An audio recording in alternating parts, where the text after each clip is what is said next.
Hello teachers, I wanted to share with you how I began to prepare myself to teach the HMH ELA curriculum.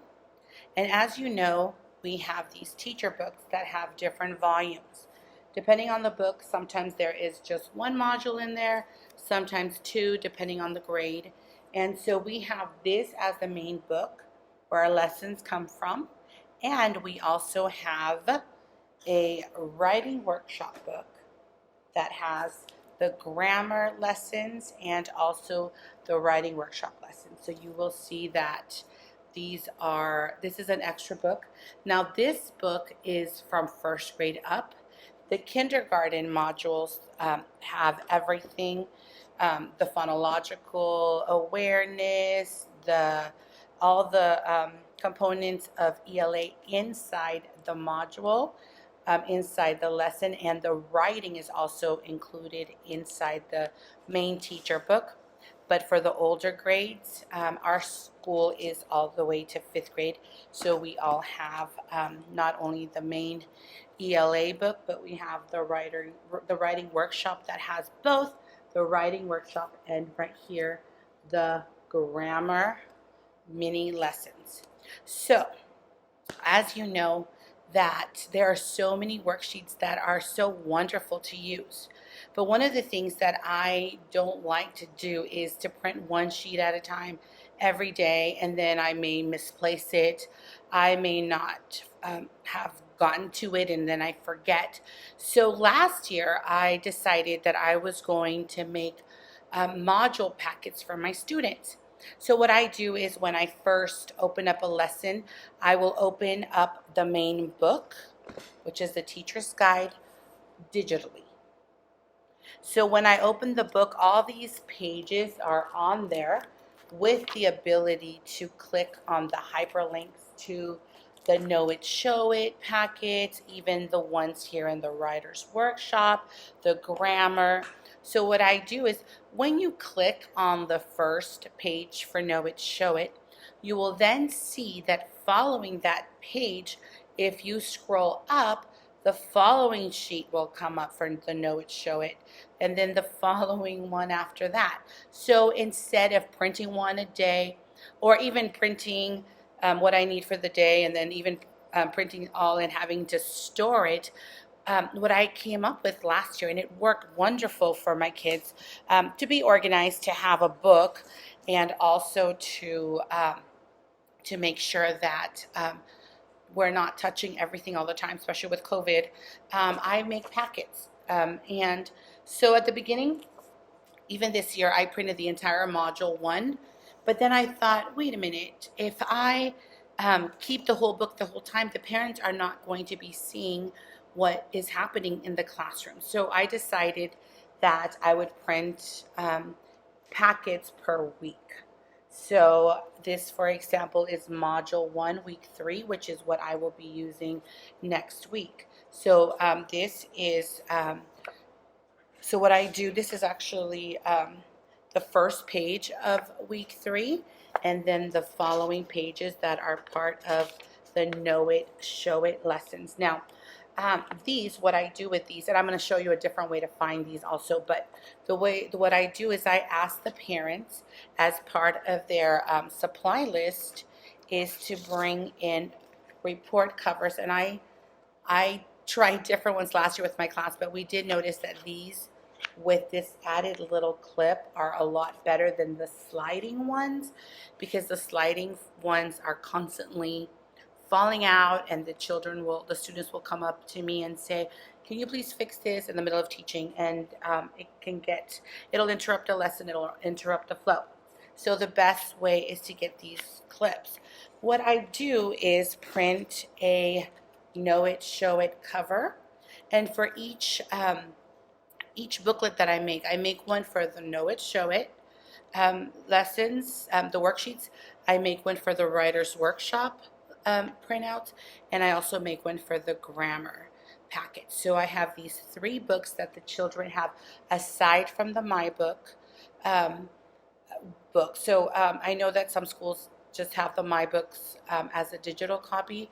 Some schools have it as a hard copy. We do have the hardcover My Books, but we also do not allow the children to write in them. So those pages I will print individually because not every page needs us to write in it.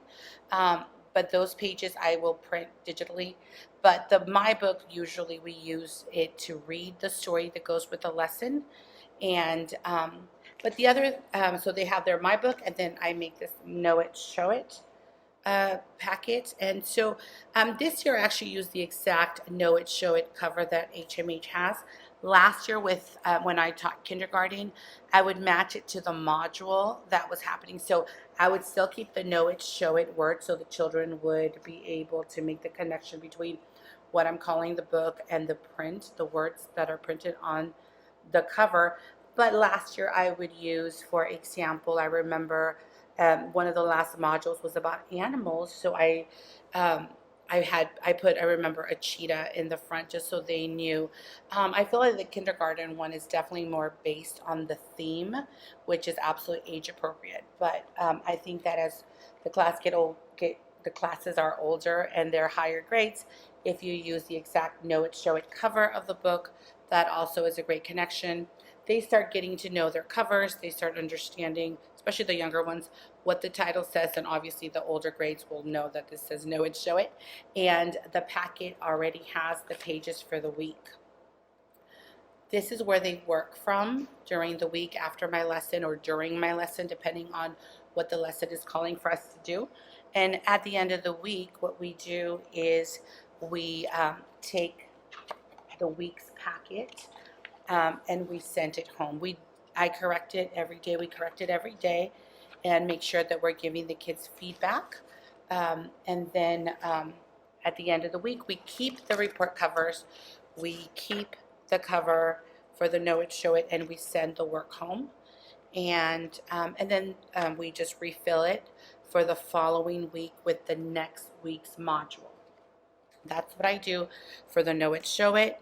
I do the same thing for the writer's notebook. I just picked this cover and it just makes a connection. Last year with the kindergartners, I had a pencil clip art on it so they would know it's a writer's notebook. So kindergarten had two of these, and the Know It, Show It and the writer's workshop, but the older students will have and are able to have a writer's notebook aside from their Know It, Show It, and also the grammar book. So with my grammar books this year, my class is camping theme. So I just wrote grammar and picked a camping theme that matches my theme. And then the kids know that when I say take out your grammar book, the younger ones, I definitely use the clues of the one with the tent, as they're getting familiar with a grammar book, what's a Know It, Show It book, what is a writer's workshop book. So I wanted to share that this is the way I organize my notebooks. Some people may not know where to find the Know It, Show It printables or the grammar printables or the writer's workshop printables. So if you go into the resources on the left side where it says all resources, when you pull up all the resources, there is a tab for writer's workshop. There's another tab for grammar. When you open it up again on the left side, it's going to give you the ability to choose the module that you are in. So if it says module 1, you will open up module 1 and it will take you to the teacher's guide, which looks exactly like your book. And so, for example, if I did open my grammar digitally, if I open to, for example, right here, it says grammar 1.1 on the computer. If I tap this, or on the computer, if I go through all resources, you can open up the first one, and just like the Know It, Show It, you will see the rest of the module there. And I print this. Grammar is per week, and then the writer's workshop is for the entire module. So for the majority of the time, I am able to keep up with doing the lesson and the grammar and the writer's workshop. I did that last year very well with the kindergartners because there was no grammar. But as the kids get older, I know the day gets busy. I do choose to do this book, the main teacher's guide lessons, in the morning, and then we move on to math, other subjects, and then after lunch we work on the writing workshop and the grammar. I really try, I know it's the afternoon, so I try to make it really fun. I've always thought the writer's workshop's amazing. Last year, my students, kindergarten, ended the year as I followed this guide to a T, finished the year as such amazing writers. They were able to write complete sentences. They had capitalized, the beginning of the word. They would use punctuation at the end, and they were able to do paragraphs. It's amazing. So I really want to encourage you not to shy away from the writer's workshop. And this year with the grammar, I make it really fun for the kids. I ask them to put on their teacher hats, and we're going to, after I teach the lesson and when they do their grammar worksheet, they need to find, for example, with first grade, which was a complete sentence, which was not, and so they'll mark it. And um, I've enjoyed it, and I think grammar is very important, many times. And I have taught different curriculums, and I have seen that grammar has been lacking. And I love that the HMH curriculum has the grammar component, so that we can actually take a moment and think about why this is truly a complete sentence, for example, in first grade, and what are the things that are missing that are not making it a complete sentence, for example. And of course, as you get, children are older, grades are more advanced, the grammar rules that are according to their grades, that is what's covered in the HMH curriculum. So I wanted to just kind of share that with you, that is the way that I get organized, not only by making sure that I have the lessons, the books that are in the lessons, but that I organize them by putting them in these report folders, so that I have the entire week ready for my class, and I don't have to be misplacing papers. I know as teachers we're so busy, sometimes we misplace things. And also that I'm not constantly touching their papers, especially right now with COVID, but that and they also have their responsibility to keep their own books at their desk, to take them out, to learn how to turn pages, especially when they're younger. And I think those skills are great to have.